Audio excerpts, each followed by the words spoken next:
Welcome to the Kind Heartfulness podcast, exploring the inner reaches of the heart and mind, brought to you by Germany-Austria, Germany-Austria, and your host, Eric Solomon.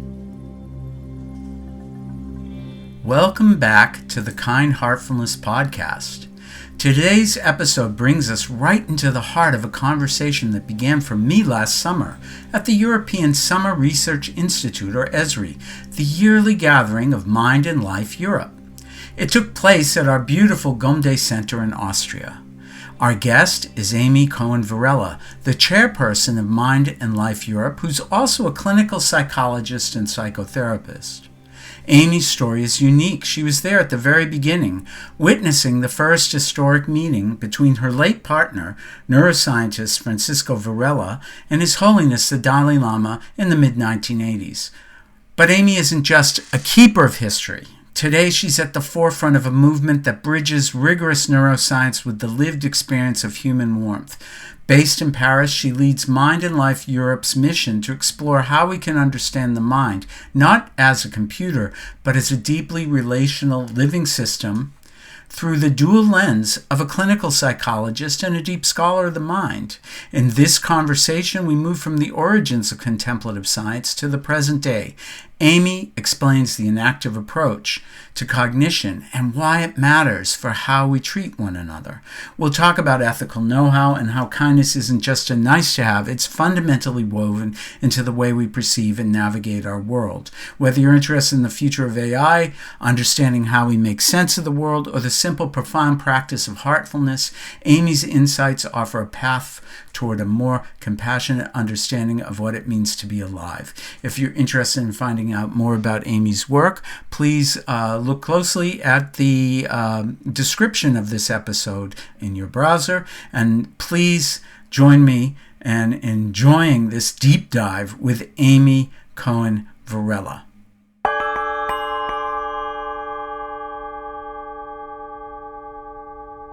Amy Cohen Varela, thank you so much for joining us on the Kind Heartfulness podcast. Welcome.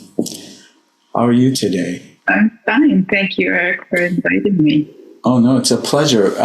We met last summer at the Mind and Life European Summer Research Institute, which was at Gomde, and it was actually kind of surprising to me. We'd never met before after getting to know you. And so based on that, I couldn't wait to have you here on our podcast.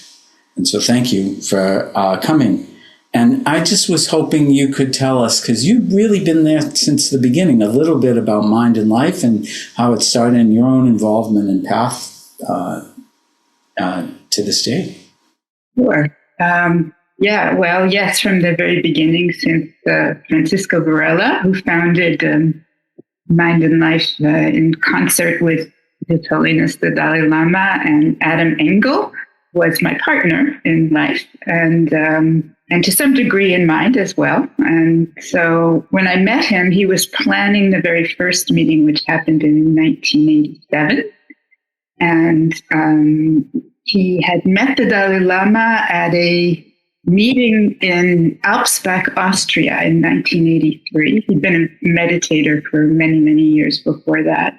And at the Alpsbach meeting, Francisco and His Holiness hit it off. It was a meeting, it was pre-Nobel Prize, so it was during the time when the Dalai Lama could float around and go to science meetings and not be in a crowd all the time. And so, yeah.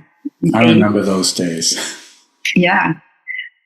And 87 was too. So they met a few times in Paris before 87 and talked about mind and talked about consciousness. And one day the Dalai Lama said to Francisco, this must have been about the time when we met, you have to come up to Dharamsala and teach me about your science. Would you do that? And Francisco kind of sat back and thought about it for a while. Obviously, he was extremely thrilled at that invitation, but he responded, I'd love to do that, but I'd like to bring some friends. And thus was born the 1987, the first meeting, when Francisco went up there with a few notable friends, including Sharon Salzberg, John Kabat-Zinn, Jeremy Hayward, and others, and had a very intimate meeting, just the participants, and that was how it got started.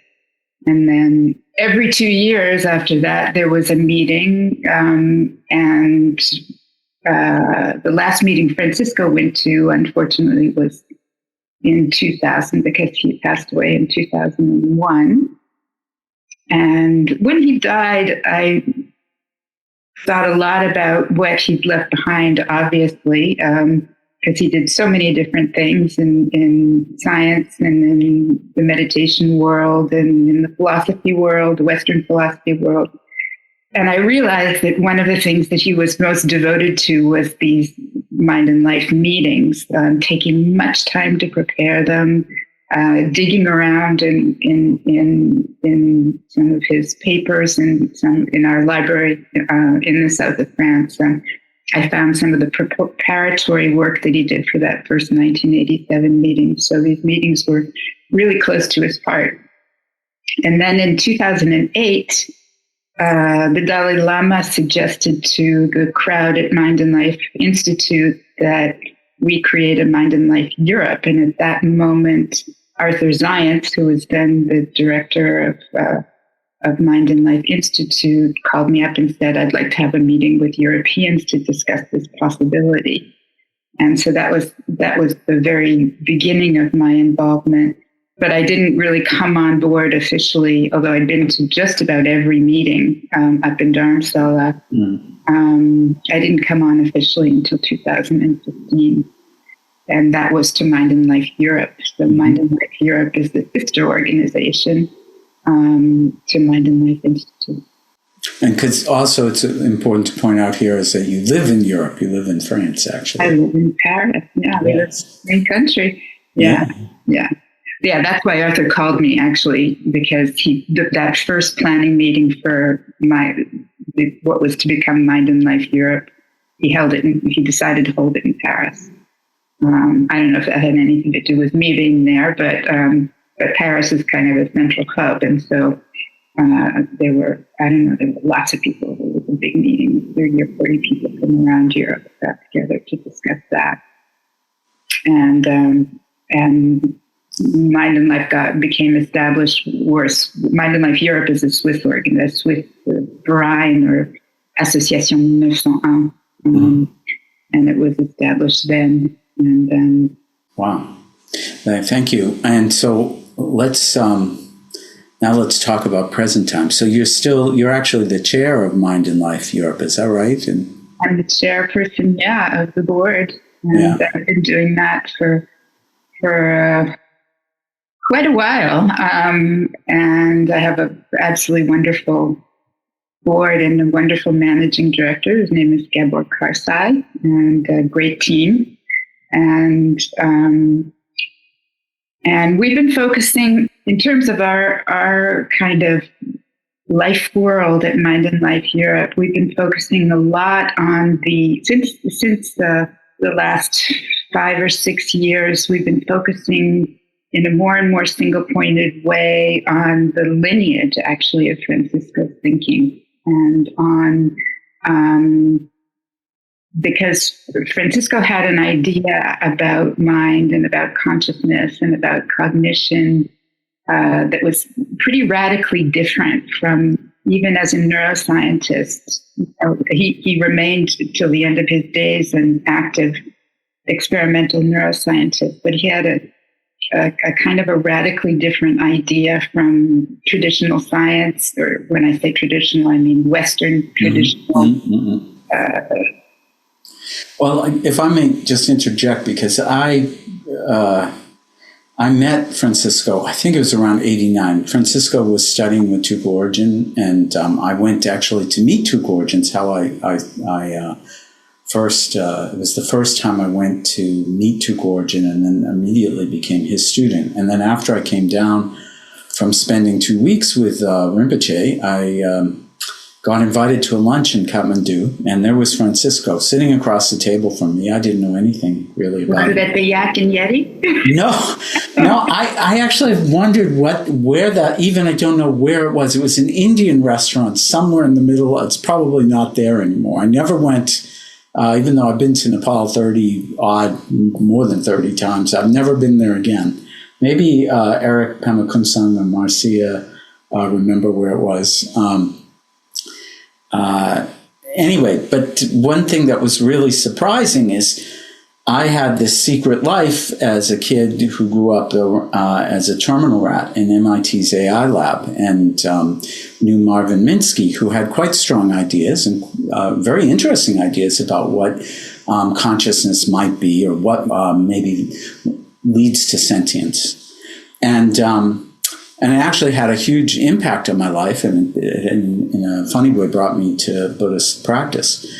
But here's this guy in Kathmandu who's sitting across it and knows all the same people I know, and yet had this mind-blowing. Actually, I didn't think I agreed with him during that lunch, but it was so radical, so different than anything I'd ever heard, and playing in the same sandbox as Marvin as well. And I think I told you this. I had for a couple decades after that an argument in my head between Marvin and Francisco. I kept running into Francisco, and Marvin was an old family friend. I saw him right up until the year he passed away. And gradually over the years, I began to appreciate more and more and more just how amazing Francisco's philosophical stance, if you will, was, how profound it was. And I would say I moved from sort of Marvin Minsky camp to Francisco Varela camp very gradually over time.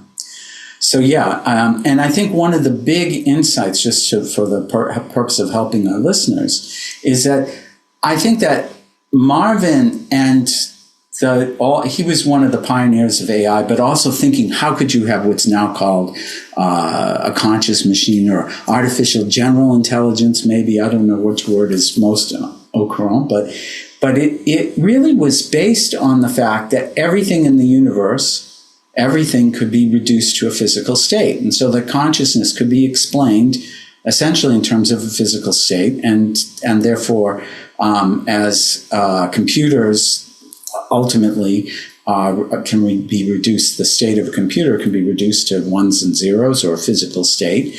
That could be how you could create machines that had experiences in much the same way that you and I think about that. And Francisco's insight had nothing to do with that. Had nothing to do with whether the universe could be reduced in such a way. So I think this maybe brings us a little bit to inaction, and maybe we could talk about inaction.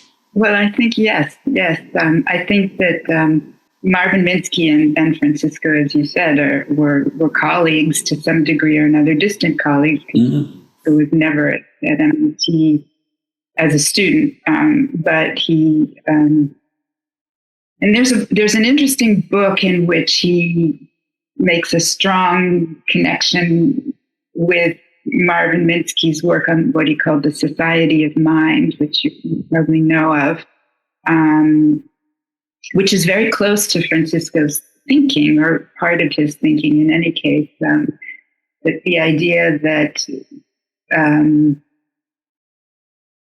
consciousness and cognition are emergent properties of a system made up of nodes, all related to one another, and that consciousness and cognition and intelligence are emergent properties of the activity, of the relational activity of the nodes in the system. And in that sense, there's a great deal of connection between what Marvin Minsky was writing and talking about, and what Francisco was talking about. And Francisco honors it in this book that's called Ethical Know-How, which is a very interesting book of essays that he gave at Stanford. But the enactive approach really does take it a step further, as you say. It starts with the very principle that the mind, as opposed to the brain, does not function like a computer. And that there is no primacy given to even the brain in the emergence of consciousness and cognition and intelligence. And this is where I think it's really different from Marvin, but also the modern day, almost everybody I hear in the AI world talking about how you could have this emergent property of consciousness. They're still talking about it in a very digital kind of way. Sure. And the computer metaphor against which Francisco worked and railed sometimes it's one that sees intelligence in a certain kind of way, very parsed kind of way. What is intelligence? It's, it's memory, it's perception, it's language, it's reason, it's, chunked. Consciousness is chunked like that. Whereas when we think about our human experience, it's not in that chunky way. It's much, much more in a flow. And the AI question is a really big question that we discussed at the last Mind and Life meeting, in fact, last October in Dharamsala. The video of it is available on the Mind and Life Europe YouTube channel. AI intelligence, AI, mind, AI, and ethics was the subject of the meeting. Francisco's idea was much more that intelligence is has living roots. And so you can't separate intelligence from the notion that we're embodied and situated, which already kind of creates a line between the kind of mind that an inactive thinker is thinking about and the kind of mind or intelligence that a computer scientist or an AI developer is thinking about.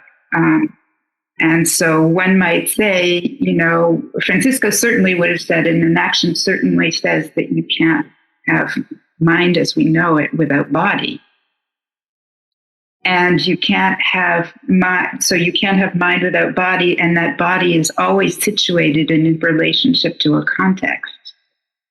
And so here we have the kind of society of mind thing expanded into the notion that cognition and consciousness and intelligence are not restricted to the brain, but are an emergent property of a body, which includes a brain, obviously, in relationship to a context.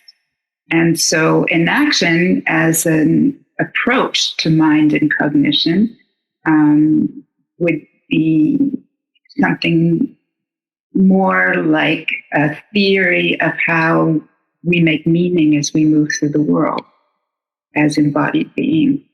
So can you say a little more about that? So how do we make meaning in the world as embodied beings then, given this enactive perspective? How we make meaning... Or how does meaning arise?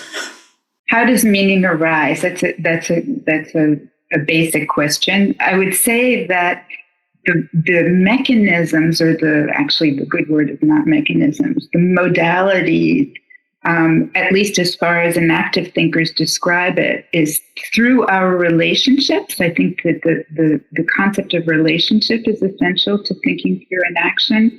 I think that the concept of what inactive thinkers call the life-mind continuity is important. So how does meaning arise?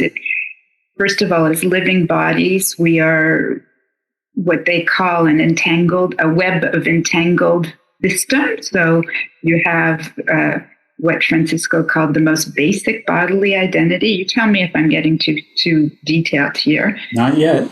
He actually identified as being the immune system, and that defines a kind of a self.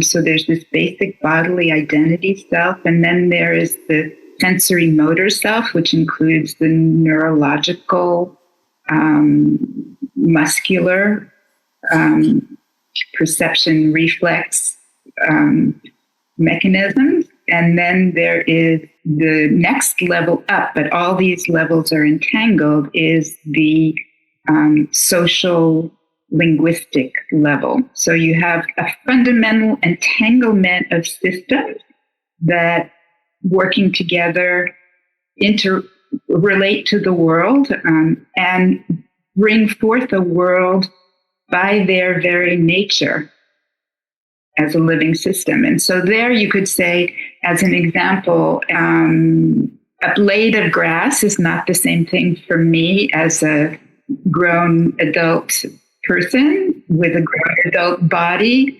It's not the same thing as it is for a child who's way down closer to it. And it's not the same thing for an ant who has to look up to see the top of it. So our bodily being determines our relationship with the world and determines what's salient for us in the world. A fly might be something that I brush off my arm, but it means something very different for a frog. So I think part of what you're saying is that normally or historically we thought about meaning, that there's some kind of truth in the world, and then it's up to us as beings to uncover that truth. And here, what you're saying is that meaning is something that's completely derived by context. It isn't actually something I'm uncovering. It's something that me, through my interaction with others in all the meanings of other, meaning could be the glass of water I bring to my mouth, but also through talking to you right now, that's where meaning emerges. And then therefore meaning is something that's very context dependent and activity dependent even. And action dependent. Yes, that's a very good point. And it brings us also back to the computer or not for the mind-brain metaphor,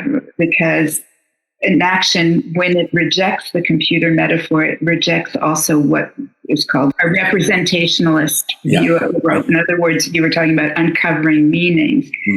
The inactive position goes against other theories that see the world as being out there, and the job of the brain and to some degree the body to be taking in representations of what that's about and processing them and then spitting out reactions to it in some way or another. No, the inactive position, they have a nice term for it. They call it, we bring forth a world by being in it. So I don't know if, as a meditator, you relate to that. Well, yes, of course. I mean, the terminology might be a little bit different, but basically, meaning is there is the idea of there being a world out there separate from one's senses that one can then uncover. Doesn't really make sense as a meditator. No. It doesn't really, it's not you can say Buddhist meditation maybe even starts there historically because that's what people think. That's the place that people begin. Most people begin with that. But when you get to profound views of meditation practices you encounter in Mahamudra or Dzogchen, for example, I'm not saying exclusively that, but those are the two that I'm familiar with, that now that it's rather than there's a world out there and a knowing of that world, that the knowing, the experience, and the you can say the participatory act of meditating are actually all part of the same continuum. They're all that there is no findable boundary in any of that, and that this is where truth, for lack of a better word, is found. So I think it's interesting with Francisco's history because he was thinking about, early in his life, before he discovered meditation, he was thinking about the concepts such as autopoiesis and autonomy and all of the kind of buttressing of what was to become an action. And then at a certain point, he discovered meditation, and he was also a student of George. And it was as if he discovered the counterpoint to what he'd been thinking about. it was a homecoming to him, even in the I would say, even in the scientific sense. And in the book that he co-authored with Evan Thompson and Eleanor Rosch, The Embodied Mind, Evan Thompson writes in the introduction to the second edition, he writes, "We could never have written this without Madhyamaka." This notion, so there's a very interesting coalescence of deep Buddhist thinking and rigorous scientific thinking. Yeah. I think it's also good to point out to our listeners that Mind and Life really is, when we talk about meditation science and as a discipline, which was something that was quite a no-no when Francisco started Mind and Life with Adam and so forth, is that actually a lot of the genesis for that, most of the early researchers were actually part of Mind and Life. And now, fortunately, it's broadened way beyond that, but still some of the most important researchers today are from that Mind and Life. And they come to Mind and Life conferences. Mind and Life lineage. Yeah, you met some of them last year. Last year. Yeah, I mean, things go so fast, but really before the early 2000s, a scientist's career would be axed if he had spoken about these things. And in fact, The Embodied Mind came out in 1991, and it was a really daring book to bring to have come out in so early on. And Francisco made ethical choices about where he wanted to go and took a lot of risks during those early years. Okay. Now, of course, it's mainstream. And Mind and Life has given rise to a whole generation of scientists working in between these two realms in many, many different ways. Not just studying the brains of meditators, but in trying to bring together the best neurotype science together with those people who have been able to practice long enough and rigorously enough to examine and account for their own experience. Because it really is an active cognitive science, and its kind of experimental partner, neurophenomenology, is really about examining experience and seeing what happens inside us when we have these experiences. Well, that also points to another thing that's changed. Is it used to be that to get that quality of meditator to participate in the experiment, they probably were Tibetan or Thai or somewhere in Asia, and they didn't speak English very well. And even with translation, there was still so many issues with semantics. It was very hard to do that kind of research. And now we have people who speak Western languages natively who've been practicing for decades, some of whom are quite accomplished. And so that also changes the kind of science that can be done in that regard. And at Mind and Life Europe, we've kind of spread out a little bit also to thinking, I mean, it was in an embryo, but over the years have become interested in thinking about other techniques and other ways of thinking about experience and of cultivating the capacity to account for one's experiences. So there are other different types of phenomenological techniques or thinking or training that can bring people to elaborate on their experiences. So I'm curious, though, because you're a clinical psychologist and therapist. How do you find that you bring this an active approach into your practice, and what kind of how would you say it informs you as a practitioner? Yeah, informs. It probably tentatively and profoundly at the same time. I think that the work as a therapist, I think that there's I'm probably affected by this bath and working in with all the inactive thinkers that I've been working with over these years, very indirectly in many ways. I can't say that I use any of it directly consciously in my work. That's not something that, but I'm always finding Bridget in some way or another. I think that in a certain way, psychoanalysis is probably one of the most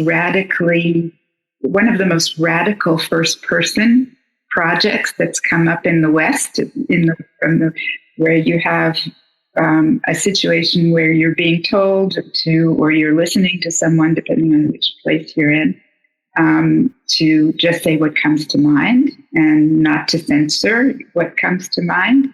In some ways, you could say that it's a phenomenological experience. You're looking into your own mind. In terms of enaction, I would say one of the elements of therapeutic or psychoanalytic, because I'm a psychodynamic therapist, that resonates the most with enaction and with participatory sense making, which is kind of the social relational theory of enaction, is this notion of the transference, and that in psychoanalysis, there's two people, and generally there's two individuals in the room. There's usually a lot more than two individuals in the room, but one of the principal theoretical tools of psychoanalysis is the idea of this notion that the relationship is what carries the ongoing movement of the work together. It's funny because I'm asked often about this relationship, and there's always a different way into it. Maybe that's because your relation to it is dynamic and fluid and not fixed. Yeah. I think that one of the reasons why it's hard to talk about influences with a therapeutic practice and theoretical things that are going on around one is that psychodynamic thinking, or the practice of psychoanalysis or psychodynamic therapy, is something that it always tries to evade dogmatism. And so, there are many people who do the same thing that I do out there, who are also meditators, and sometimes say, do you bring that into your practice? Do you not bring that into your practice? But it's proper of being in this position is remaining fluid, faced with influences that might make one more directive or more less open in one's approach to the therapeutic situation with any one particular person. There's no, I think it was Jonathan Lear. I think I actually might even have a quote. Jonathan Lear, who's a philosopher and a psychoanalyst, and he said something like, psychoanalysis is not a rote or mechanical activity, so that once you've done it, there's really no problem involved in doing it again. Yeah. Put it paradoxically, to be an analyst, one must always be in the process of becoming an analyst. And so anything that you bring in that kind of brings you more sense of authority or power in some way or another, you have to be really suspicious of. You want to stay present in a way that keeps everything that you may have known or learned or experienced in mind, but doesn't direct you. There's another quote from a great analytic essayist, psychoanalytic essayist. The psychoanalyst sustains his competence by resisting authority, his own authority. I like that. It's so there's this notion that in some ways the way one might bring that back to the enactive approach is to say that when you're fully immersed in a relationship, when you're fully immersed to the point where there's no sense that I'm the specialist, I'm the expert, and you're the patient, or you are the client, or you are in many ways, you are consistently refusing mastery. This notion of mastery. And in that sense, the enactive approach is very similar. It's saying we're in relationship, we're with the environment that includes people, and we are bringing forth worlds of meaning together. We're participating in bringing forth worlds of meaning, or Francisco liked to say, laying down a path and walking. But the question of mastery there is suspended in any case. It's not like there's no experts in the world and there are no masters in the world, but the question of mastery is suspended in the act of bringing forth the world. Yes, I think the whole thing you're describing sounds like the enactive approach, and how, I mean, that it's through, let's say, where I'm coming to you and we're doing therapy together, and then I say together, that what I get out of it is what we do with it, and it's how we together find the meaning in it, and rather than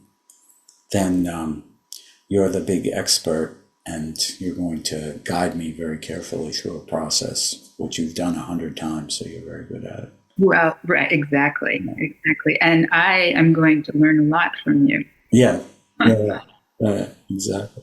I'm wondering then, how does this relate to kindness and care when we talk about an active approach?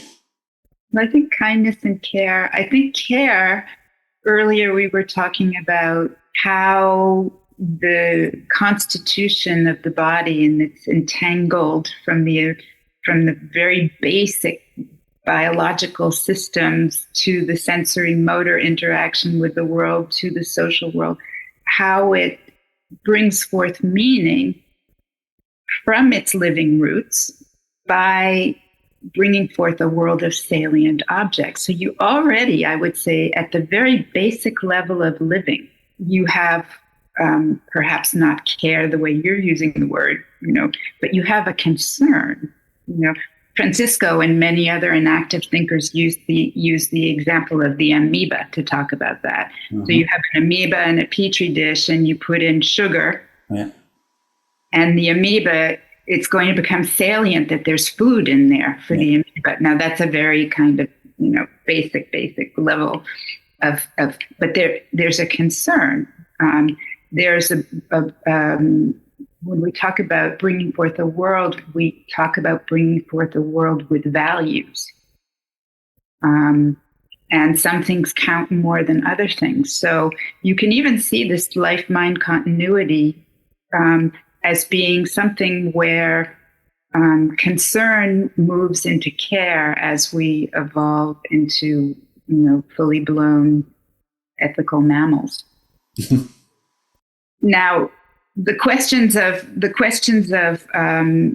care that we'll be dealing with, I think, in our upcoming event in Barcelona at the end of May at Mind and Life Europe and University Pompeu Fabra in Barcelona, will be on a much more, I guess you could say, socio-political level. And we'll be asking questions about power and about care, and can we find ways of weaving these two things together, power being, say, our agency, and our capacity for compassion, kindness, and care in ways that are fruitful rather than making it into a dichotomy. The meeting's called Power and Care, and does power have to be just power over?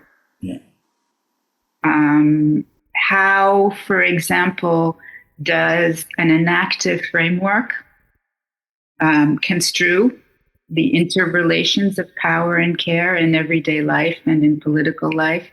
How does what the enactive world calls a participatory epistemology, could that be this idea that we're participating in bringing forth worlds in interaction with one another and in interaction with the environment?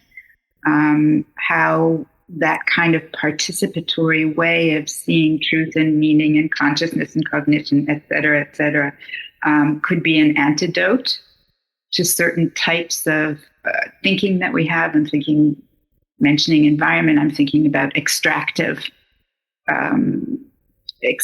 attitudes towards our world, not just people together, but say people in the environment. An objectivist notion would say that the world is something that we take things out of to use.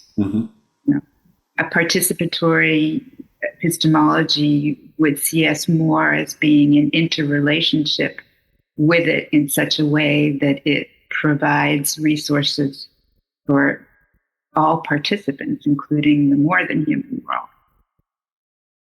So can a participatory epistemology influence the way we do politics? Well, or another question I would have is, how could that kind of view affect maybe the people who don't have that kind of view? Right.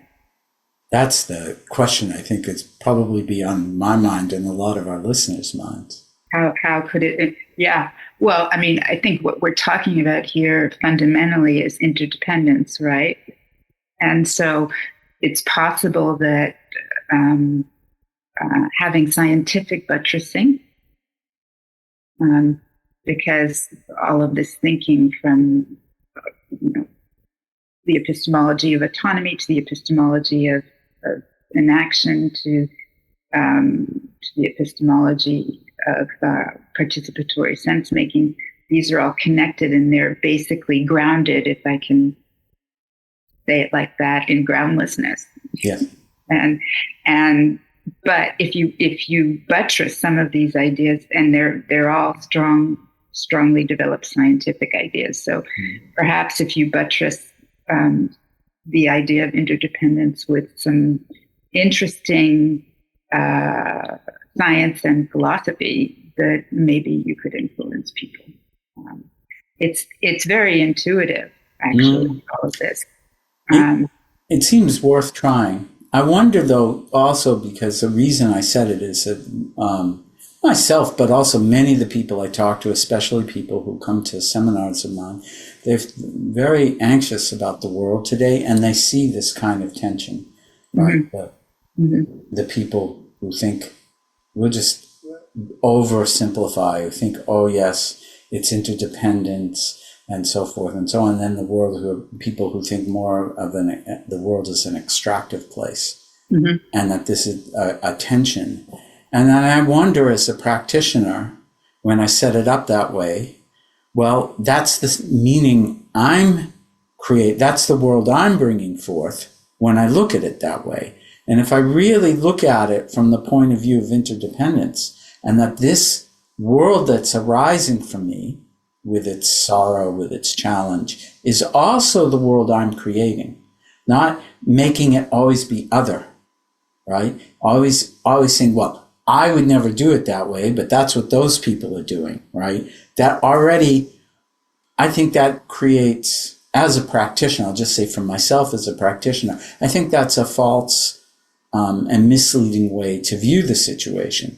Of course, I understand that could be a very idealistic way to look at it, and some people are going to feel very frustrated. But I think when you start from that position, that's a little bit what I think you're also talking about. Then the kinds of actions you're willing to take in the world and the kinds of ways that you behave in the world that you find are going to be radically different and perhaps can change the world, because you're not buying into this, for lack of a better term, us and them. It's all us. Right. Yeah.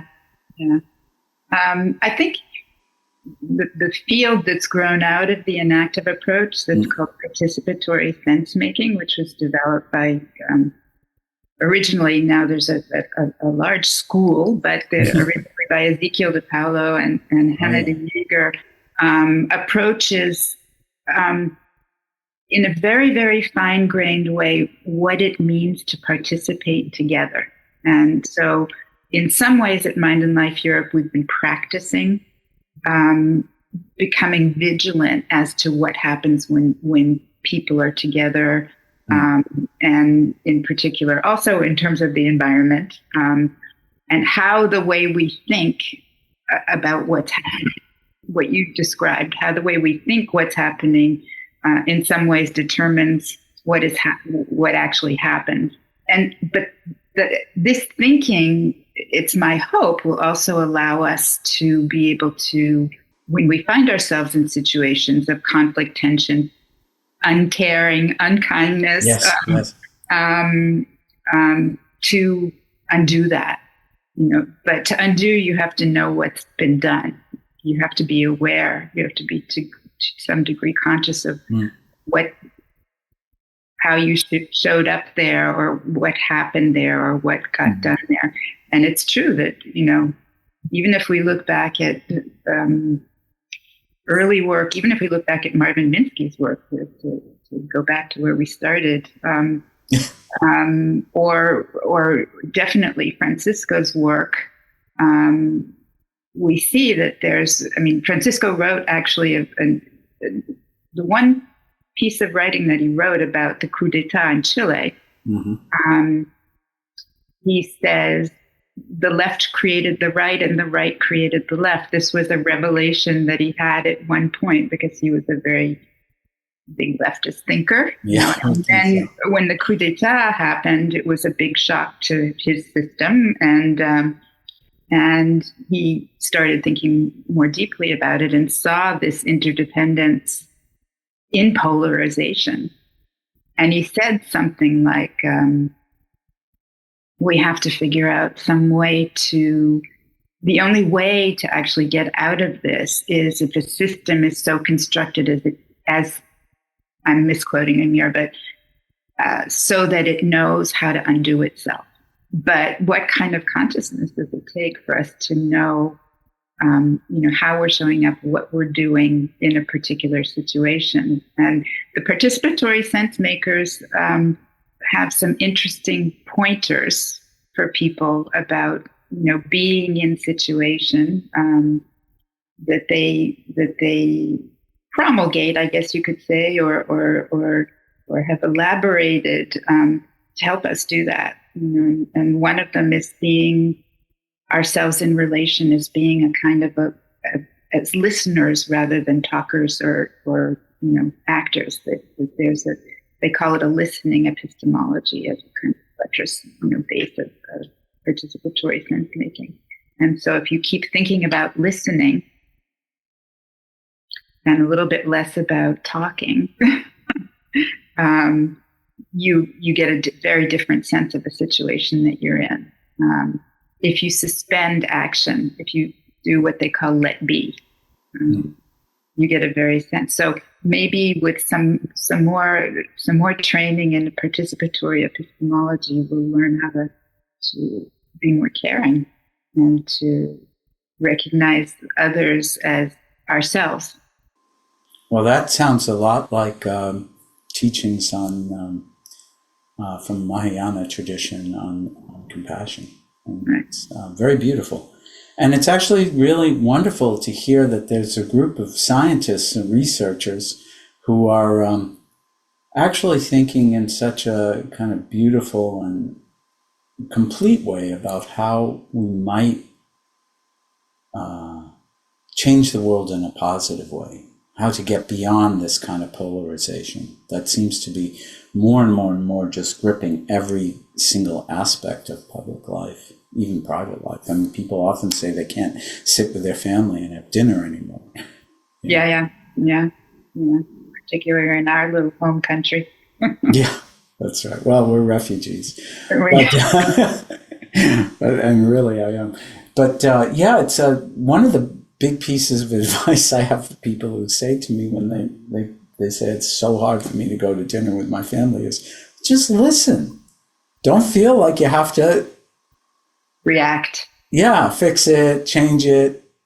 Yeah. Just listen and find, because when you listen, sometimes you find that inflection, that moment is like an inflection point where the commonality rises.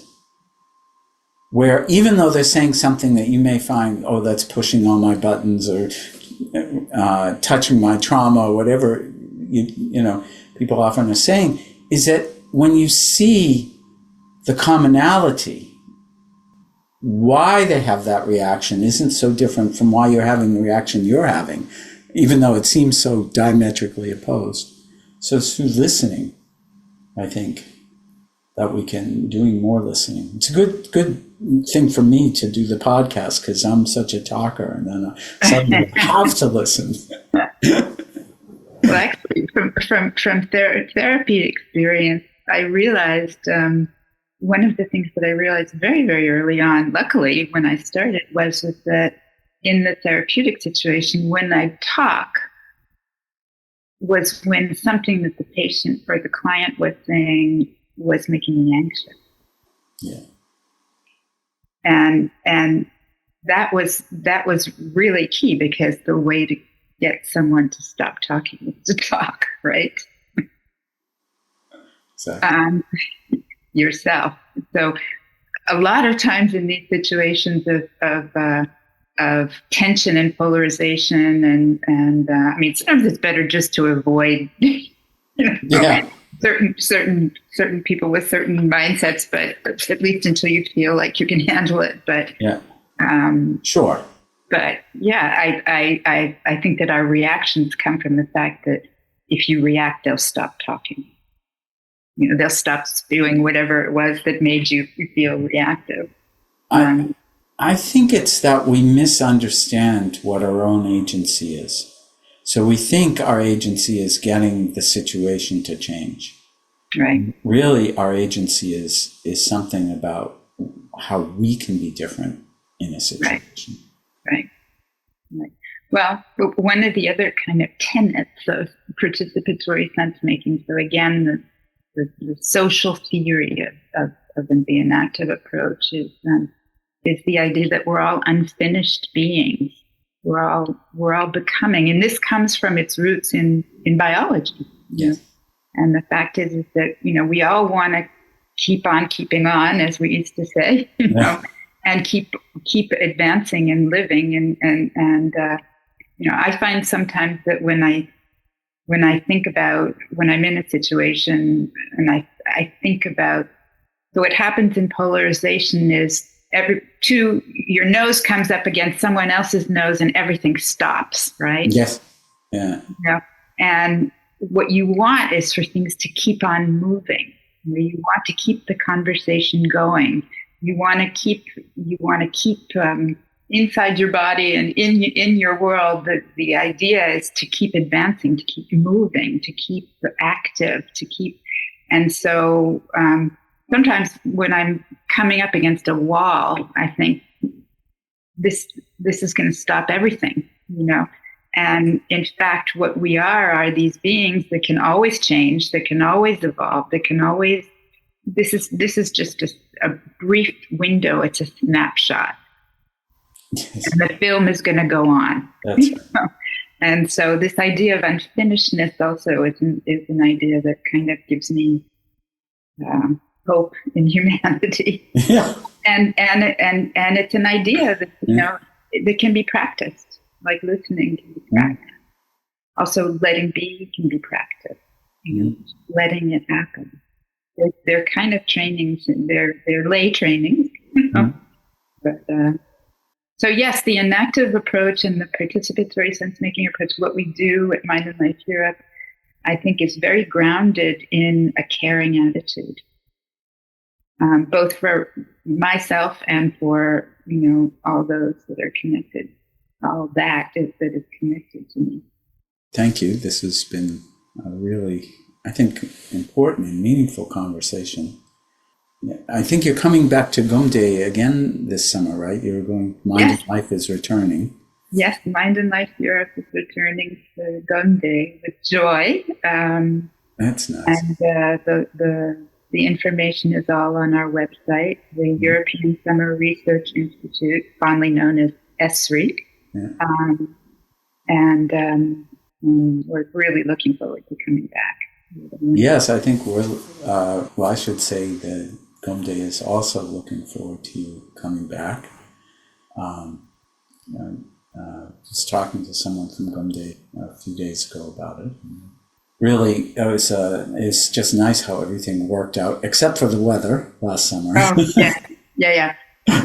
It's interesting, too, to think about this. Some of us at Mind and Life Europe are thinking about this lineage between Tupa Origin and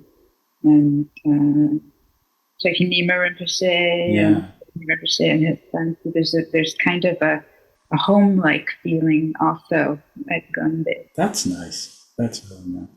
Yeah, the whole thing is interesting, all the different connections. And even I didn't realize that Cliff San and Barbara Bogatin were even coming to Mind and Life, and I had them on the podcast last spring. Oh, you did? Yeah. And I've known Cliff for a long, long time. And I'd never met Barbara before. Right? It was also my first time last summer. I feel like I've been Mind and Life adjacent my most of my adult life, but I never really fully dipped my toe into last summer. So I hope you'll come again. I think we just started to scratch the surface of what was possible. Thank you. I would love to. Yeah. And we look forward to seeing what the summer brings, and thank you for all the work you're doing with Mind and Life. I think it's important, and I do think it has potential to positively impact the world, and it's something we really need right now. So thank you very much. Thanks for listening. If you have enjoyed today's podcast, we like to invite you to continue the journey into the heart of enlightened mind at gomde.eu.